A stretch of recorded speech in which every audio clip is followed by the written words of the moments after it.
okufa kufuuse okufa mu ggwanga lyattu Uganda. Twetaagayo ekyamagero, ayi Katonda Mukama. Entiisa eyabuutikidde abantu b'Emityana olunaku olwaleero, abantu bannaye basangiddwa nga battiddwa mu bukambwe. Obutemu nno buno bubadde ku byalo eby'enjawulo ebisangibwa mu ggombolola ly'e Kalangaalo. Ebyalo bina okuli Kiryokya, Kabuukira, Kyamanyooli, Kibaale ne Kibuule bye bisangiddwamu abafu ab'enjawulo abazze batemulwa ng'abamu bamanyikiddwa mu bitundu ate ng'abalala tebamanyikiddwa.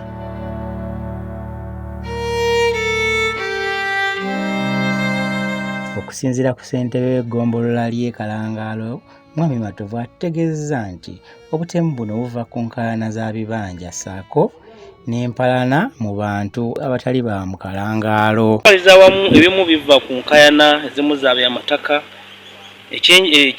Ekyendowoozaako ekimu abamu kuba ne kati ndi mu lukiiko lwa ttaka, ezimu ziva ku bintu byanfuna. Abamu bakugamba ono yabadde n'akasente, bamulaba n'akasente ne bamutta. Abamu baba butemu bw'abavubuka baffe aba bodaboda, kuba waliwo n'omulala gwe baatemula naye nga yali muvuzi wa bodaboda ne bamutemula. Nenkubiriza gavumenti omulanga n'abantu naye kennyini mbakubiriza beeyongere okukola ennyo. Ate ekirala bakendeeze obukambo enzita gye batamu bannabo, kuba ekintu kye bakola si kirungi nnyo. Ffe nga mu ddiini yaffe ndabira ddala ng'ozizza omusango gw'amaanyi ogw'okutta omuntu. Osobola otunokolerako ku byalo ebimu? Ebyalo ebimu kati Kabuukira twasanze baseeyo omuntu tategerekeka gye yava. Kiryokya omutuuze waffe omwasa bamuttidde awo yafudde. Ekibaale okulinaanaawo waliwo abafu banjawulo babiri besimayi mannya naye nga bonna byaguddewo bya butemu mu kitundu kyaffe. Abakulembeze era batutegeezezza nti obutemu buva ku bavubuka abakozesa ebiragalalagala, abantu abamu babavumbiikiriza batamidde, oluvannyuma ne babatemula ne bababbako ensimbi zaabwe nazo. Neno omulundi omulala era omutuuze wange Kabuukira baamutta, kyamaani wange baamutta. Tutunuulidde nti Kalangaalo yaffe erimu obuzibu bungi nnyo, naddala obusi omuntu ng'ayagala okutta munne afune ebintu. Abamu tafana ku bintu naye olw'okuba gundi yannyiizizza yatutte ekibanja kyange mu kifo ky'okugenda mu mateeka bo basalewo kamutta ave.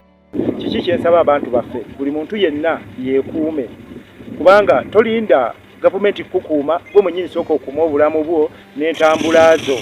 Kati awo kijja kubeera nga kikuyambako okubeera ng'osobola okwekuuma. Naye abantu abasinga beegayira obulamu bwabwe ne bava mu mabaala ne babeera mu mabaala paka saa 8 ogw'ekiro. Kyokka okimanyi tolina bukuumi, otambula kiro mu nzikiza, kati kinaavaamu abantu baffe kutandika nga bafiirwa obulamu bwe butyo.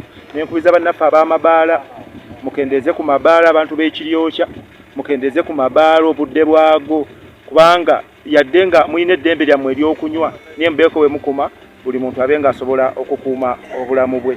Kati omuvubuka wuuyo abadde muvubuka wamu twala